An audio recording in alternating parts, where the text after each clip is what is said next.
আসসালামু আলাইকুম। এখন শুনবেন সংবাদ শিরোনাম। হামলায় চলছে ইরান মার্কিন ইসরায়েল যুদ্ধ, প্রাণহানি বেড়ে 1100। খামেনির স্থলাভিষিক্ত হলেন সাইদ মুস্তাবা। ইরান বাংলাদেশ সহ মুসলিম দেশগুলোর সহমর্মিতা চাইল ইরান। আমিরাতে আটকে পড়া প্রবাসী। যুক্তরাষ্ট্রের সাথে সই হওয়া বাণিজ্য চুক্তিতে সম্মতি ছিল প্রধান দুই রাজনৈতিক দলের, জানালেন ডক্টর খলিল। জ্বালানি সংকট মোকাবেলায় তালিকা করে চাঁদাবাজ ও অস্ত্রধারীদের বিরুদ্ধে দেশব্যাপী অভিযান, জানালেন স্বরাষ্ট্রমন্ত্রী। পরীক্ষামূলকভাবে এতক্ষণ শুনছিলেন সংবাদ শিরোনাম। এখন শুনবেন বিস্তারিত। ইরানের টানা পঞ্চম দিনের মতো চলছে যুক্তরাষ্ট্র ইসরায়েলের যৌথ অভিযান। রাজধানী তেহরান সহ ব্যাপক হামলার শিকার কোম, ইস্পাহান সহ বিভিন্ন এলাকা। মঙ্গলবার বিমান হামলায় গুড়িয়ে দেওয়া হয়েছে ইরানের বিশেষজ্ঞ প্যানেলের কার্যালয়। এছাড়াও হামলা হয়েছে দেশটির একাধিক সামরিক ও প্রশাসনিক স্থাপনায়। ইস্পাহানে বিমান হামলায় নিহত হয়েছে আইআরজিসির কমান্ডার সহ মোট 5 সদস্য। যৌথ অভিযানে দেশটিতে প্রাণহানি ছাড়িয়েছে 1100। আইডিএফ এর জোরদার হামলার শিকার লেবাননও। আকাশে ঘন কালো ধোঁয়ার বিশাল কুণ্ডলী। তেহরানের পশ্চিমাঞ্চলে যৌথ বাহিনীর বিমান হামলার পর চোখে পড়ে এমন দৃশ্য। ইরানে টানা পঞ্চম দিনের মতো অব্যাহত যুক্তরাষ্ট্র ইসরায়েলের যৌথ হামলা। রাজধানী তেহরান ছাড়াও কোম, ইস্পাহান সহ বিভিন্ন শহরে চলছে একের পর এক হামলা। মঙ্গলবার বিমান হামলায় গুড়িয়ে দেওয়া হয় সর্বোচ্চ নেতা নির্বাচনের দায়িত্বপ্রাপ্ত বিশেষজ্ঞ প্যানেলের কার্যালয়। মিনজাদাই নামের একটি গোপন পারমাণবিক স্থাপনা ধ্বংস করা হয়েছে বলে জানায় আইডিএফ। তেহরানের এই স্থাপনাটি পারমাণবিক অস্ত্রের সক্ষমতা উন্নয়নে ব্যবহৃত হচ্ছিল বলে দাবি তাদের। রাজধানীতে চালানো আরেক হামলায় কুদস ফোর্সের লেবানন শাখার কমান্ডার দাউদ আলী জাদেহ নিহত হয়েছেন বলেও দাবি ইসরায়েলি বাহিনীর। অন্যদিকে ইরানের আধা সরকারি সংবাদ সংস্থা আইএসএনএ জানিয়েছে, ইস্পাহানে বিমান হামলায় প্রাণ হারিয়েছেন ইসলামী বিপ্লবী গার্ড আইআরজিসির একটি ইউনিটের কমান্ডার আব্দুল হামিদ রাহবার।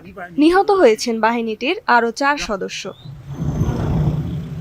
মার্কিন সেনাবাহিনী জানিয়েছে, অপারেশন এপিক ফিউরির আওতায় প্রায় 2000 লক্ষ্যবস্তুতে হামলা চালিয়েছে যুক্তরাষ্ট্র ও ইসরায়েল। ইরানের শক্তিশালী সাবমেরিন সহ 17টি নৌযান ধ্বংসেরও দাবি করে ওয়াশিংটন।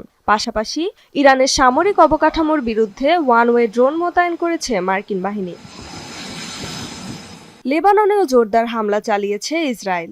বৈরুত ও সিডনে ব্যাপক বোমাবর্ষণ করেছে আইডিএফ। ভয়াবহ হামলার শিকার হয়েছে দেশটির দক্ষিণে হিজবুল্লাহ নিয়ন্ত্রণাধীন পাহাড়ি এলাকা।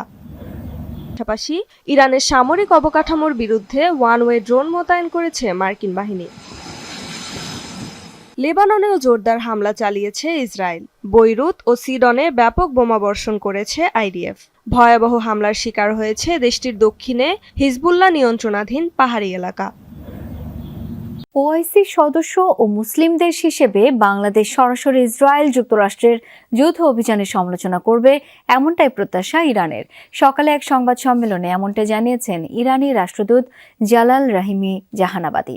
বলেন, যতক্ষণ পর্যন্ত যুক্তরাষ্ট্র শান্তির পথে আসবে না, ততক্ষণ সর্বশক্তি দিয়ে যুদ্ধে লড়বে ইরান। তবে যুক্তরাষ্ট্র আলোচনায় বসলে তেহরানও রাজি। আশ্বাস দেন, নিজ নাগরিকদের মতোই প্রবাসী বাংলাদেশি ও শিক্ষার্থীদের নিরাপত্তা দেয়া হচ্ছে।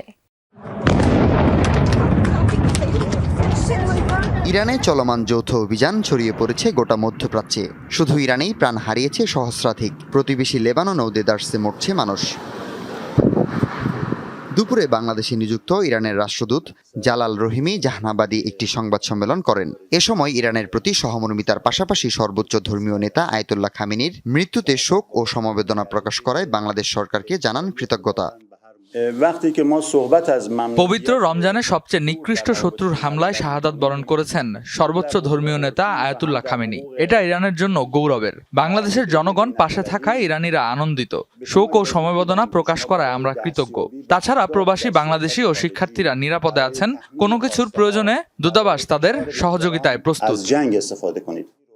বর্তমানে আত্মরক্ষায় পাল্টা হামলা করছে ইরান, যা জাতিসংঘের নীতিমালা অনুসারে আইনসঙ্গত। তবে যুক্তরাষ্ট্র ও ইসরায়েল লঙ্ঘন করেছে আন্তর্জাতিক সব নিয়মকানুন। ইতিহাস বলে যুক্তরাষ্ট্র এরই মধ্যে 2 বার পরমাণু বোমা ব্যবহার করেছে। তৃতীয়বার ব্যবহার করলেও ইরান ভয় পায় না। আমরা শাহাদাত বরণ করতে প্রস্তুত, কিন্তু শেষ রক্তবিন্দু পর্যন্ত লড়বে ইরান। আগামী বৃহস্পতিবার ও শুক্রবার দুদিন সকাল 10টা থেকে 12টা এবং দুপুর 2টা থেকে বিকেল 4টা পর্যন্ত ইরানের শহীদদের প্রতি শোক প্রকাশের জন্য রাষ্ট্রদূতের দপ্তরে উন্মুক্ত করা হবে শোক বই। তেল সমৃদ্ধ মধ্যপ্রাচ্যে যুদ্ধ ছড়িয়ে পড়ায় জ্বালানি সংকট মোকাবেলায় মার্কিন যুক্তরাষ্ট্রের কাছে দীর্ঘমেয়াদী সহযোগিতা চেয়েছে বাংলাদেশ। সফররত মার্কিন সহকারী পররাষ্ট্রমন্ত্রী পল কাপরের সাথে বৈঠক শেষে জ্বালানি মন্ত্রী জানান, মজুদ জ্বালানি মার্চ পর্যন্ত চলবে। অন্যদিকে বাণিজ্য মন্ত্রীর সাথে বৈঠকে পল কাপড় বিনিয়োগ বাধা দূর ও বাণিজ্য চুক্তি বাস্তবায়নের উপর জোর দিয়েছেন। যদিও বাণিজ্য চুক্তি নিয়ে আলোচনার বিষয়টি স্বীকার করেননি মন্ত্রী, শুধু বলেন চুক্তিতে কোনো সংযোজন ও বিয়োজন বা পরিবর্তনের প্রয়োজন হলে আলোচনার সুযোগ আছে। মার্কিন যুক্তরাষ্ট্র ও বাংলাদেশের আমদানি রপ্তানি বাণিজ্যের পরিমাণ বছরে প্রায় $10 বিলিয়ন বেশি।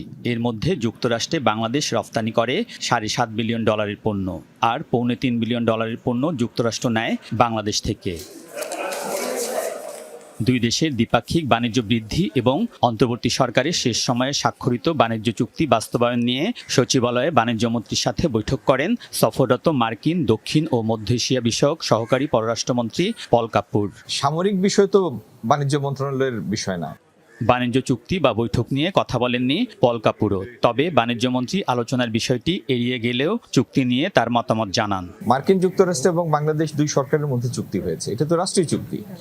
সুতরাং এই চুক্তিতে যদি আপনারা কোনো কিছু দেখেন, খারাপ দেখেন, সেটা আমাদের কাছে উত্থাপন করবেন।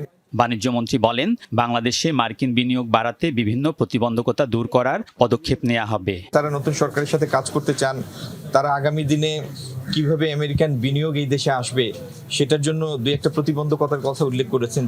মার্কিন সহকারী পররাষ্ট্রমন্ত্রী বৈঠক করেছেন বিদ্যুৎ ও জ্বালানি মন্ত্রীর সাথেও। বাংলাদেশে চাঁদাবাজ ও অবৈধ অস্ত্রধারীদের তালিকা করে অভিযান শুরুর কথা জানিয়েছেন স্বরাষ্ট্রমন্ত্রী সালাউদ্দিন আহমেদ। সকালে ঢাকা মেট্রোপলিটন পুলিশের সদর দপ্তর পরিদর্শন করেন তিনি। বলেন, বিগত সরকারের মতো রাজনৈতিক কাজে ব্যবহৃত হবে না পুলিশ। নাগরিকদের নিরাপত্তা আর সেবা বৃদ্ধিতে দেন সংশ্লিষ্টদের তাগিদ। গেল প্রায় 15-16 বছরের নিয়মিত চিত্র ছিল এমন। বিরোধী মত দমনে ক্ষমতার সর্বোচ্চ অপব্যবহার ছিল পুলিশের। কোনো ঊর্ধ্বতন কর্মকর্তার ঔদ্ধত্য ছাড়াই সব সীমা, যেগুলোর বড় শিকার বর্তমান ক্ষমতাসীন দল বিএনপি। স্থায়ী কমিটির সদস্য সালাউদ্দিন আহমেদ, যিনি নিজেও আইনশৃঙ্খলা বাহিনীর ক্ষমতার অপব্যবহারের শিকার, তিনি এখন স্বরাষ্ট্রমন্ত্রী।